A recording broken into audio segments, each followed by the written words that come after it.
महागणपतिं मनसा स्मरामि महागणपतिं మనసా స్మరామి.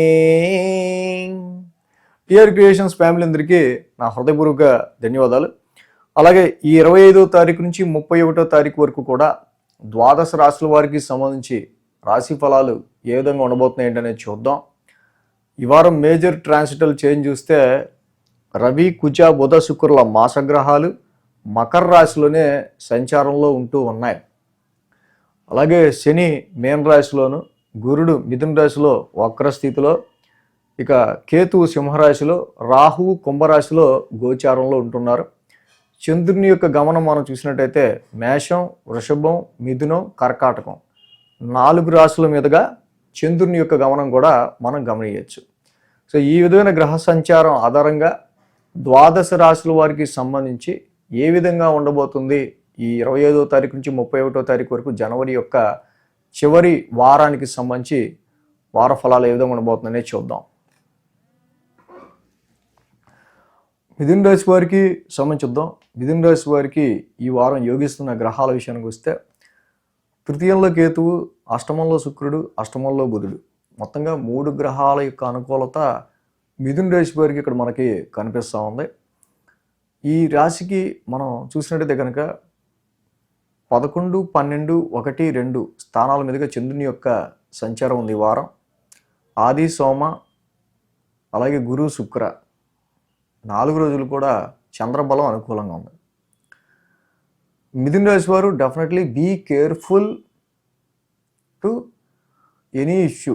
ప్రతి విషయంలో కూడా కేర్ఫుల్గా డెసిషన్స్ తీసుకోవటం, కానీ అది ఆరోగ్య పరిస్థితికి సంబంధించి అయినా, యాన్సెస్ట్రల్ వారసత్వ ఆస్తులకి సంబంధించి అయినా, అదర్ సోర్సెస్ ఆఫ్ ఇన్కమ్కి సంబంధించి అయినా ముఖ్యంగా కొంచెం జాగ్రత్తగా ఇక్కడ మిథున రాశి వాళ్ళు ఈ యొక్క వారంలో ఉండాల్సిన అవసరం మనకు కనిపిస్తూ ఉంది. లాభస్థానం నుంచి చంద్రుని యొక్క సంచారం ఉంది. లాభస్థానంలో చంద్రుడు అనుకూలంగానే ఉన్నారు, కానీ ఆ రాశ్యాధిపతి కుజుడు అష్టమంలో ఉచ్చ స్థితిలో ఉన్నారు విత్ రవితో కలిసి. ఇక్కడ ఎప్పుడైతే రవి, కుజుడు లాంటి ఫైరీ ప్లానెట్స్తో కలిసిన కుజుడు ఉన్నాడో ఈ అష్టమ స్థానానికి సంబంధించి మెయిన్గా మనకి కొన్నిసార్లు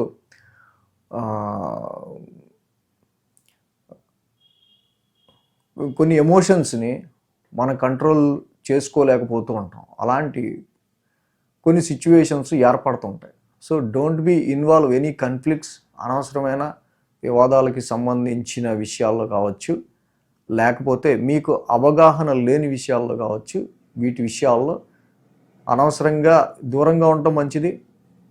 ఇక్కడ మెయిన్గా ఈ గ్రహాల ట్రాన్సిట్లో రవి, కుజులు ఇద్దరు కూడా డ్రై ప్లానెట్స్, ఫైరీ ప్లానెట్ అష్టమ స్థానాన్ని ఆవిరి చేస్తూ ఉన్నాయి. శుక్రుడు, బుధుడు మళ్ళీ మిత్రక్షేత్రాల్లో ఉన్నాయి. సో రవి, కుజులేమో ఫైనాన్షియల్గా ఫ్యామిలీ పరంగా ఇబ్బందులు క్రియేట్ చేస్తున్నారు. శుక్రుడు, బుధుడేమో మళ్ళీ ఫైనాన్షియల్గా ఫ్యామిలీ పరంగా కొంత పాజిటివ్నెస్ని తీసుకురావడానికి ట్రై చేస్తుంటారు. ఇలా మిక్స్డ్గా ఈ రాశి వాళ్ళకు ఉంటుంది. బట్ ఏంటంటే రవి, కుజులు లాంటి heat and hot and very aggressive planets అష్టమ స్థానంలో ఉన్నాయి కాబట్టి rash driving and drinking and ఇలాంటివి వ్యసనాలకి సంబంధించి, ఇలాంటి చెడు అలవాట్లకి సంబంధించి అయితే జాగ్రత్తగా ఉండాల్సిన సమయంగా ఇది మనం చెప్పదగింది. సో అలాగే గురు, శుక్రవారం ఇక్కడ మంగళ, బుధవారాల్లో చూస్తే 1000 స్థానంలోనే చంద్రుని యొక్క సంచారం. 1000 స్థానంలో ఒక పక్క చంద్రుని యొక్క సంచారం ఉంది. ఆ రాశ్యాధిపతి శుక్రుడు కూడా మళ్ళీ అష్టమ స్థానంలోనే ఉన్నారు ఈ రాశికి సంబంధించి. సో కాబట్టి మళ్ళీ అంటే ఎనీ ట్రాన్స్ఫర్మేషన్స్, ఎడ్యుకేషన్కి సంబంధించి కావచ్చు, సంతానానికి సంబంధించి కావచ్చు, ఆరోగ్యానికి సంబంధించి కావచ్చు, సో మచ్ ఆఫ్ ట్రాన్స్ఫర్మేషన్స్. ఇన్ని గ్రహాలు ఇక్కడ ఒక చతుర్గ్రహ కూటమిగా మాసగ్రహాలన్నీ అష్టమ స్థానంలో ఉండటం మెయిన్గా ఏంటంటే 8th house is the house of anxiety.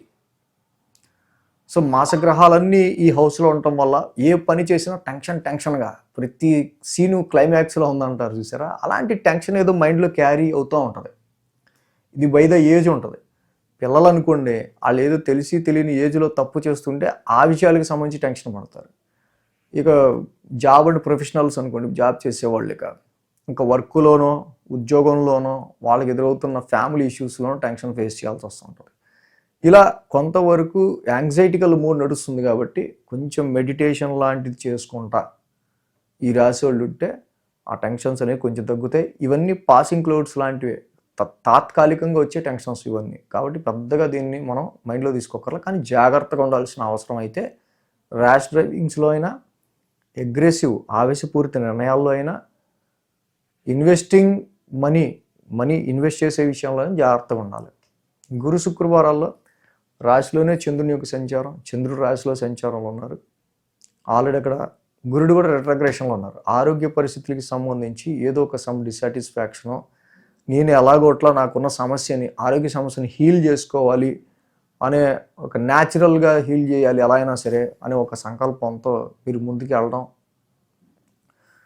కొన్నిసార్లు ఉద్యోగానికి సంబంధించో మీకు వెరీ నియర్ అండ్ డియర్ వాళ్ళు కూడా ఎందుకో మీకు అంటి ముట్టనట్టు కొంచెం దూరాన్ని, డిస్టెన్స్ని మెయింటైన్ చేస్తుండటం ఇక్కడ మనం గమనించవచ్చు. వచ్చిన సంబంధాలు కూడా మళ్ళీ వెనక్కి వెళ్ళిపోవటం లాంటివి కూడా జరగచ్చు ఈ టైంలో. అలాగే వారాంతానికి చూస్తే కనుక ద్వితీయ స్థానంలో చంద్రుని యొక్క సంచారం, అదే ఓన్ హౌస్. ఇందాక మనం చెప్పుకున్నట్టు అష్టమ స్థానంలో ఎన్ని గ్రహాలు ఉండటం, మళ్ళీ వారాంతానికి ద్వితీయంలో చంద్రుడు రావటం. సో వారాంతానికి మాత్రం ఫైనాన్షియల్ ఇష్యూస్కి సంబంధించి కావచ్చు, సడన్ ఎక్స్పెన్సెస్కి సంబంధించి కావచ్చు, ఫ్యామిలీకి సంబంధించిన విషయాల్లో కొంచెం కేర్గా డెసిషన్స్ తీసుకుంటూ ఉంటే ఈ వారం చాలా మంచిది. కేజింపావు గోధుమలు, ఒక రెడ్ క్లాత్ ఆదివారం దానం ఇవ్వటం శివాలయంలో, కేజింపావు కందులు, ఒక రెడ్ క్లాత్ సుబ్రహ్మణ్య స్వామి గుళ్ళో మంగళవారం పూట దానం ఇవ్వటం, ఈ రెండు చాలా మంచిది. జపా కుసుమ సంకాసం, అలాగే ధరణీ గర్భ సంభూతం, ఈ రెండు నవగ్రహ శాంతి మంత్రాలు మీరు ఎంత చేసుకుంటే మిథున రాశి వాళ్ళకి ఇంకా అంత మంచి రిజల్ట్స్ ఉంటాయి. ఈ వీడియో కనుక మీకు నచ్చినట్లయితే లైక్ చేయండి, షేర్ చేయండి. మరిన్ని అప్డేట్స్ కోసం సబ్స్క్రైబ్ చేయడం మాత్రం మర్చిపోకండి.